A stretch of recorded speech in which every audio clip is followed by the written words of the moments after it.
It is the holiday season in Hockey Town, and right on the tippy top of the Red Wings wish list, a return to the playoffs. Tonight, Detroit plays host to the Utah Mammoth. Spicy tuna right in front. Liam O'Brien ready for a blue-collar type of game. Of course, his team is going to have to try to slow down Alex DeBrincat. Red Wing star enters tonight with 20 goals on the season.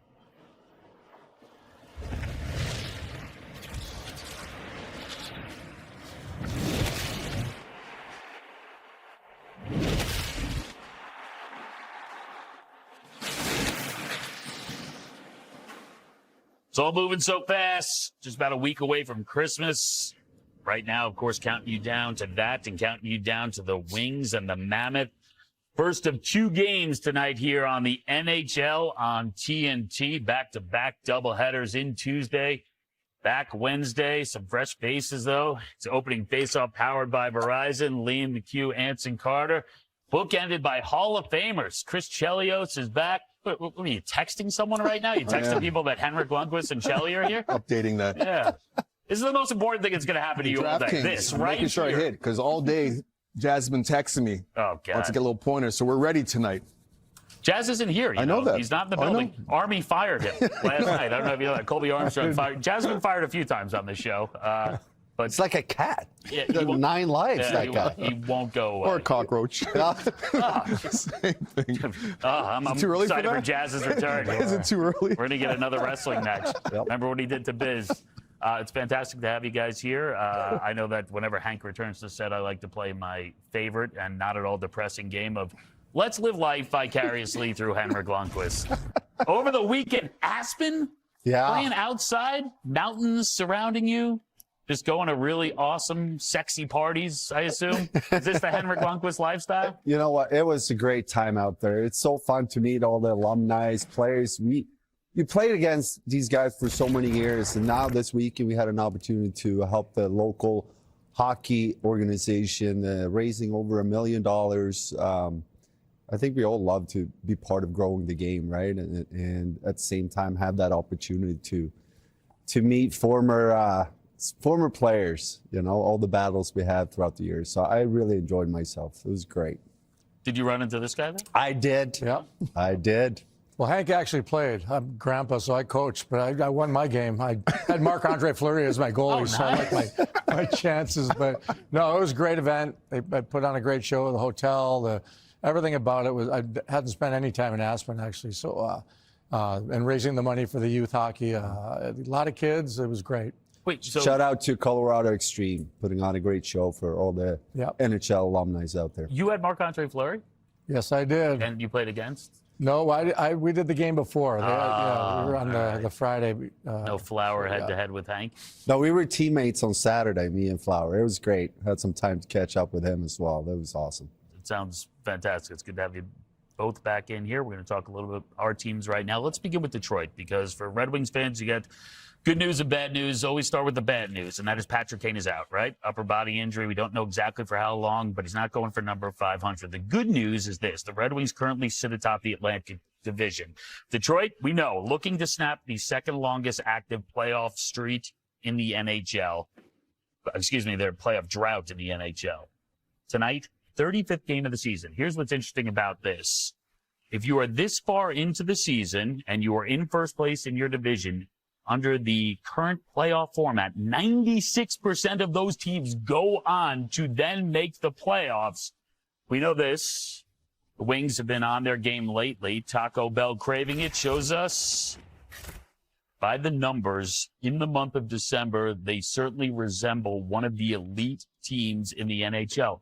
The problem, as we go on the ice powered by Verizon, take a look at Alex DeBrincat, who has been marvelous during this run, is that it's so close right now that what happened before probably doesn't apply to this year. You have to keep this up right now if you're Detroit, Hank. Yes. I mean, if you're a hockey fan, you have to love this. The fact that every team is in it. It's going to be the case when we're here in March, talking about every game. But sometimes you play these seasons and game 35, it feels like you're middle of nowhere. But you look at the standings, and to your point, Liam, one bad week, and you might be on the outside of things. So yes, good things for Detroit, the fact that they're leading in their division, but it's only, 4 points, and things can look very different. But they had a really strong month. I think part of that is it looks like Gibson found his game a little bit. He's been really good.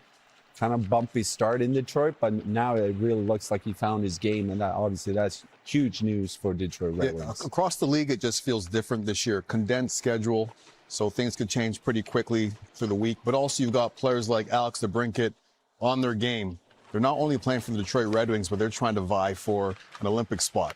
So that, I think, makes it even more intense, and the spotlight's even hotter on each individual players. And they know they can't afford to take 1 or 2 games off, because they could be first place one week, Chelly, they could be in the wild card position the next week. And for us, as panelists watching all these games, it certainly is exciting. Yeah, and both guys, Kane and DeBrincat, their 2 top guys, are both lobbying for that Olympic spot. In the past, I think the last couple of years, goaltending hasn't been terrible, but no one's rode taking that lead, spot as a leading goaltender. Gibson, they get a good 1-2 punch now. I think they don't have to be great; they just have to be good. And now it looks like if they can stay healthy, I think back when Larkin got hurt, they lost 10 games in a row, and that cost them the playoffs. But if they can stay healthy, I don't see anything other than getting better throughout the rest of the season. Doesn't that speak volumes about the Red Wings now though? Like, we thought the Red Wings had to get great goaltending to be a good team. Now the fact that this will be good, not to be great, just be good. I think that just shows you how well they're playing as a team, and they're a little bit deeper team now than they've been in previous years. But you mentioned the word lobbying, and I go back to last season, right? And Dylan Larkin, the captain of this team, was lobbying because he wanted players brought in. He wanted a little extra bump to try to make the playoffs and snap that drought, end it. It didn't happen. He wasn't happy about it. But then this year you come back and you back up that season with what they're doing right now. You don't get Quinn Hughes. It was going to take a lot. We saw what Vancouver gave up to get Quinn Hughes. Does Steve Yzerman have to do something for this team right now, or at least before the deadline? I think so. As a team, it's almost like you're forcing your GM to make a move. The question is, what type of move will that be? If you're having a great season, you're going to force your GM to just add a little piece to make sure you're even better. If you have a horrible year, he's going to make changes, but not probably for the better, right? So as a team, you're looking for that window when it's time to make changes to make sure you put yourself as a team in a really good spot. And I can say this, if you're in the locker room and a great player is coming in as you're going down that playoff push, that's exciting. Then you feel like, okay, we were a good team. We just added a great player. It just gives more energy, a really big boost to that group. So let's see what happens this year in Detroit. But I do think that something's going to happen when you get close to that trade deadline. You've described Stevie Y, who you know well, as stubborn. He knows what he wants. He'll stick with it. Do you think he would trend toward maybe getting aggressive this year? I think Larkin planted the seed for sure. So that's got to be in the back of his mind. But I think it's time. Last year, Izzy was right. It just wasn't time. And now, it is for sure, you get Draper, Maltby, all these guys, these scouts are going to be working double time, closer to the trade deadline. And I would expect something to happen. Players become available so quickly. I came available, 3-4 days before the trade deadline, and I was lucky enough to get to Detroit. So I'm sure something's going to surprise, GMs, coaches, and then when that player is available, they're going to grab him. Would you agree? Do you think Detroit, at this point, given what you've seen, is it very aggressive? Is it just find someone that fits, or is it really go for it at this point? I think find someone that fits. I like little minor surgery. I'm not sure if they're there yet to make that home run swing. They're not player away. No, they're not player away. That's for sure. But I do think they're still planning for the future. They're still trying to figure out what their goaltending looks like for the future. Gibson Talbot's good right now. They need to figure out, is Costa going to be that guy who's playing well for them in the minors? Is it going to be Trey Augustine, who's playing very well at Michigan State? That has to be answered for me. But I wouldn't mortgage the future to do something. But I don't think they have to. You still think about the future. I do. How long can you think about the future? I feel like at some point you got to look at when you go on 10 years. I look at them. Right now they're in first in the Atlantic Division. I understand. Would you say, are they a Stanley Cup contender? Would you mortgage the future to win a cup right now? They're a great team. That's a yes or no answer. I'm sorry. Are you grilling someone about not hedging? No, I'm sticking up for Hank Because right I here, sit on the you're fence. goalie. Hank never sits on the fence. That's what I'm saying. No, But if you miss the playoffs this many years, now you're top of your division, and you have an opportunity to get a great player. Should your mindset still be, let's see for the future? I'm like, at some point, No, you just got to. it depends on the player. I'm with you on that, but I'm not making a deal just for the sake of making a deal. No, that's true. Like if Quinn Hughes is available again or someone of that nature, better believe I'm trying to make that deal. But let's say Detroit gets a really good player. Could they win? If they're top in their division right now. I'm not sure if they will, if they could win. I look at With one East, more it's player. kind of wide open in the Well, East. I'll put it hypothetically. If they had gotten Quinn Hughes, would that have made him a Stanley Cup contender? No. Well, how about Made 'em forget a about the damn cup? They're good team, much which they better, are. Yes, but yes. not in the way Minnesota becomes a Stanley Let's Cup. forget about the cup, AC. How about getting in and then getting deep in the playoffs? You know, that goes a long way, too. I'm all for that, yes. For your psyche, I guess. 100%. So, But it also depends what you're willing to give up. If you're getting a big piece, like, look what Minnesota paid for Quinn Hughes. That was a lot. It's they a gave lot, up for him. yes. But I thought Minnesota was closer than maybe Detroit would be to getting to a Stanley Cup. And to your point, if he doesn't re-sign, you could win right now potentially. Right. If you're Minnesota with Quinn Hughes, maybe you could win next year with Quinn Hughes. Utah right now we know is a team that is not a Stanley Cup contender. They are desperately just trying to get into the playoffs, but they've lost 4 of 6. Logan Cooley is out with an injury. We know how tight things are, and they're right outside playoffs. But without Logan Cooley, this is going to be a grind. It's an uphill battle right now for Utah, despite how close they are. Yeah, We'll talk about Utah in just a second. Yes. We're going to stay Standing with by. Detroit. Standing and by. Go back to the rink. Bring in Alex DeBrincat, who we were talking about earlier. Kat, thanks so much. I got a guy who coached you a while ago here, Chris Chelios. hey, how you doing, Alex?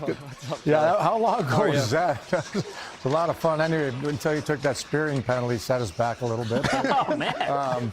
But anyway, hey, great start this year for you personally and the team. The incentive, obviously, for the Wings is the playoffs, and then for you and Kaner, obviously, trying to make that Olympic team. What do you think about the Olympics? And it's right around the corner. Yeah, it's exciting. I think for everyone, it'd be such an honor to be on that team. But there's a lot of good players in the U.S. now. That's only so many spots. So we'll see what happens. Kat, it's Ace. I got 2 questions for you. The first question is, on a scale of 1 to 10, how would you rate Chelly as a coach? Chelly was a D coach, so I didn't get too much time with him. Obviously not being on the PK either, but he was fun to be around. Obviously, have got to know him a little bit better over the years as well, being in Chicago and seeing him time to time. So he's great. Okay, the quick follow-up to that, you guys are in first place in the Atlantic Division. What's different between this year and last year for your Detroit Hockey Club?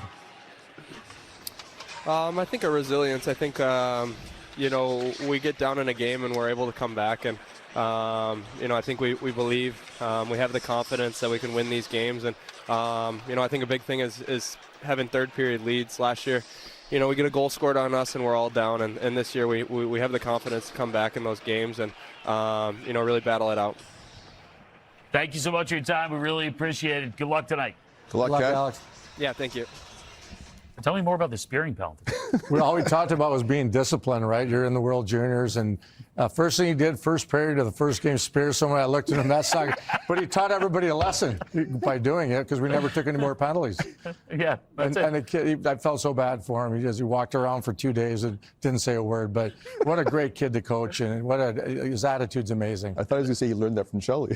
well, far more effective than any speech Well, you could give. Is times just to- don't do that. Yeah, there's times to spear. He just picked the wrong time. That's all in the Chris Chelios hockey camp. The time to commit those penalties. First minute, Yes. don't. No. Last No. minute, yes. Bringing it back to Utah, as I mentioned, lost 4 of 6, sitting just outside playoff position. Injury to Logan Cooley, which definitely hurts them. Then they're in Boston last night. They get a goal early, but then just overwhelmed by the Boston Bruins, and really their coach had seen enough. I want more ownership. I don't know if it's accountability or ownership. We're in their building. It's one thing to say it in the room. It's another thing to buckle up and to push back and be ready for their answer. So I think you need to let it hurt and then be professional, be mature, and assess what we could have done better, fix it, and get at it tomorrow. When you translate that, you see the injury here to Logan Cooley, whose left leg hits the post back on December 5th and could be out for a couple months. Do you look at that and say, all right, we're down a big star, a guy who puts a lot of points on the board. We got to find other ways. We got to dig deep. Things may not go our way. Maybe some ugly wins here. Yeah, absolutely. And so far they've been kind of struggling on their back-to-back. So this will be a great test for them. They've been relying a lot on their top line. I think somewhat balanced scoring, but obviously when you have a key player go down like that, you can't replace that with just one player step up. You always talk about it needs to be a group effort. You need more guys to fill in for that. You know, it's a big hole to fill, right? So in terms of how hard they work, how hard they show up, they've been in a lot of games, close games. They lost a lot of them 1-goal games. So obviously that's a good sign. They're in it, but for them to take the next step, they need to elevate. Some of their top guys having a decent year, but they need more, especially when they lose the top guy. I think that's why the coaching staff was so frustrated, because they're not going to overpower you with skill. If Logan Cooley was in the lineup, he wants to make sure that standard they're trying to establish there with hard work doesn't get left off. Like the gas, the foot's not taken off the gas. Every single night, regardless of who's in the lineup, we want to make sure we bring that same exact effort. And I think he was frustrated because he didn't see that effort being brought to the table. I mean, and you're at that point now where you're not out of it. It's December, and you're right on the verge of playoffs. Some of this is about delivering, and you can't go with that speech like several times, right? I mean, you got to say it once. I would think at some point players start to tune it out. Well, the message is there. Competing, consistency, goaltending, big saves when they need them. Every little thing that it takes to win as opposed to losing. So they're going to need everything to go right for them, and everybody's going to have to do their part. And Keller, these other guys, Schmaltz, are going to have to step up. They are just on the outside looking in the playoff dividing line. In the West, you have Detroit, first place in the Atlantic. Want to tell you about this, though. December 21st, National Hockey League is bringing the NHL Street Championships presented by Geico to Sunrise, Florida. Teams and individuals can register to compete in a full day of 3-on-3 games. You can learn more at nhlstreet.com/championships. We are getting sets. Utah Mammoth, Detroit Red Wings from Hockeytown counting you down. We're back in just a moment.